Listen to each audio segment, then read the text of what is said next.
An ancient book lies open on the workbench. Though its pages are torn and faded, the cover is still a bright blood red. You approach the workbench for a closer look. You flip through the book entitled, Ye Old Book of Enchantments, Causes and Cures. The first half contains a list of enchantments. These do not interest you, as you have no desire to inflict inconvenience upon others. However, the Cures section does capture your curiosity. While browsing, you spy a promising paragraph.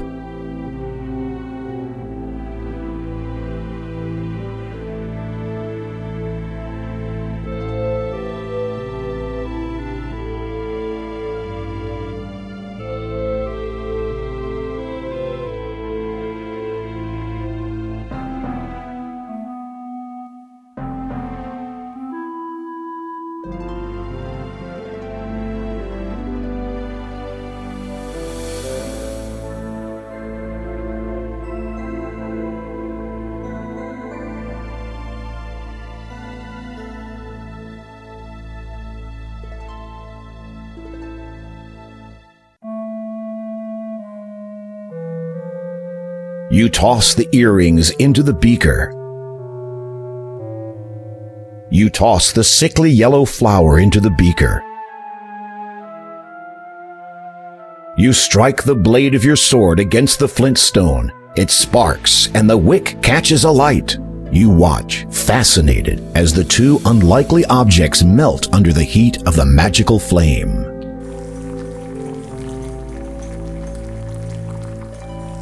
You manage to dislodge the crystal that had been set within the hilt of the sword almost a millennium ago.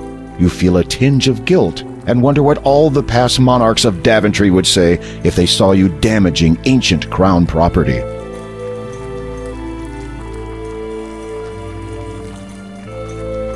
You stir the mixture carefully with a white feather. It soon dissolves in the hot liquid.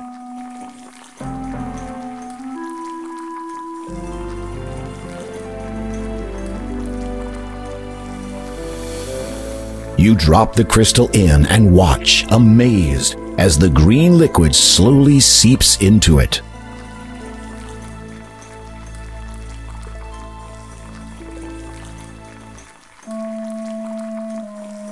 Heed now these words. Crystal, perfect. Green is thy hue.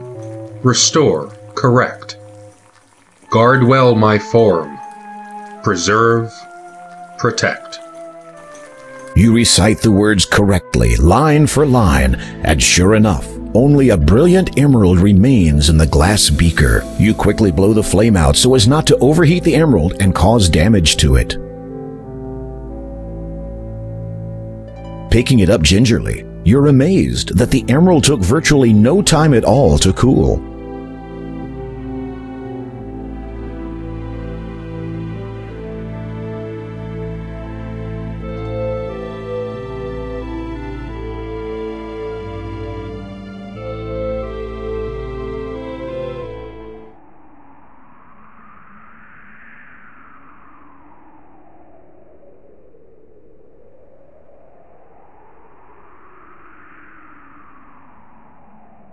As you direct the sun's light through the emerald at the snake, you behold a wondrous transformation.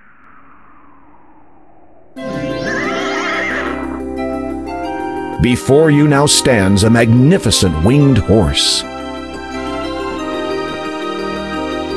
Thank you for freeing me. A horrid enchanter transformed me into that legless thing after I refused to be his steed.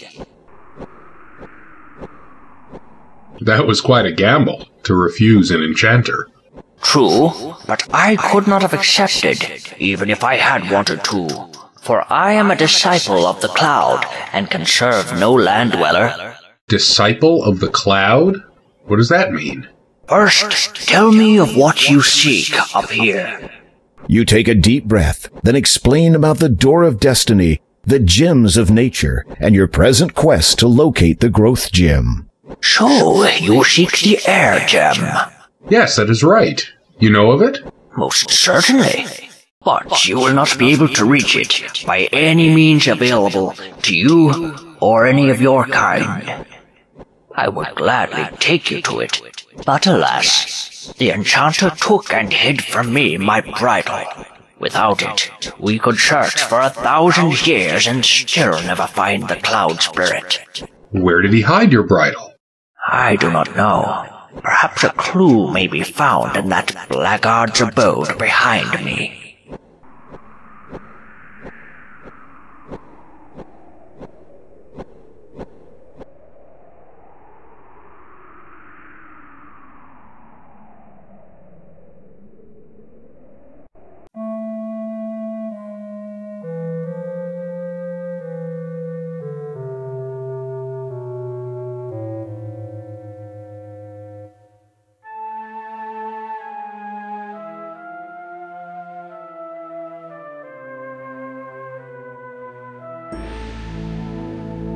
You hear footsteps approaching.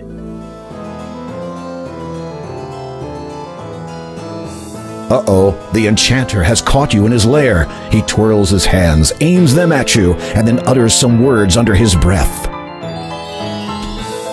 You feel a tingling sensation all over your body as the enchantment attempts to transform you into whatever the enchanter has fancied. At the same time, you also feel the comforting energy of the emerald shielding you. The enchanter's twisted smile turns downwards. He scowls at you.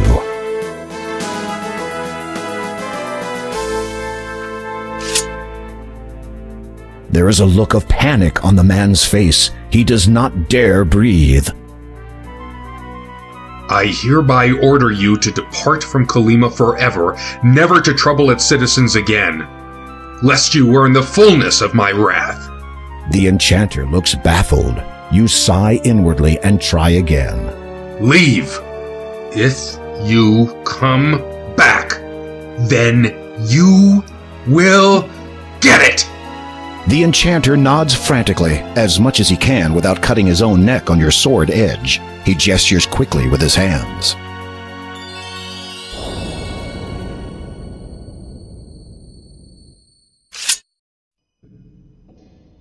You notice that some writing. You read the inscription.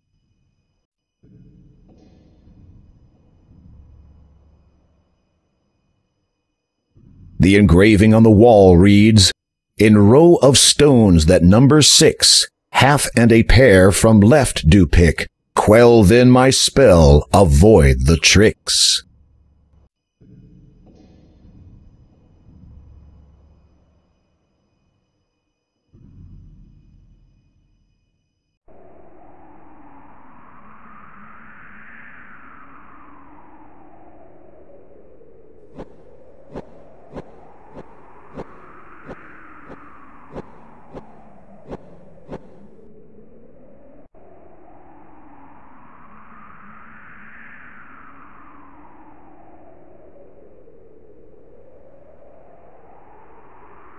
You unroll the magic carpet, lay it on the ground, and sit on it.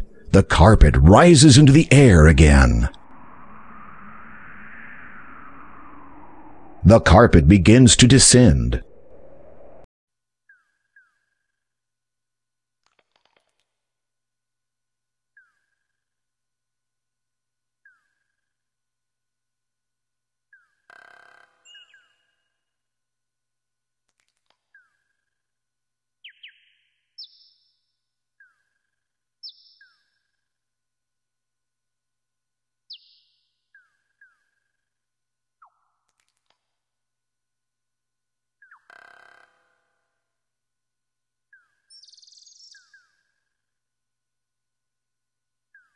You bend over and hold the emerald above the stone so that the sun's light channels through it.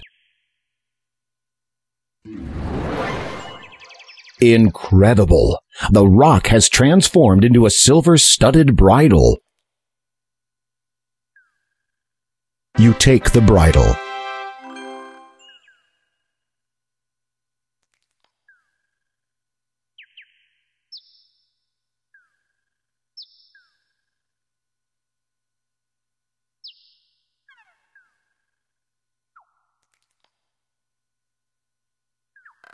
You unroll the magic carpet, lay it on the ground,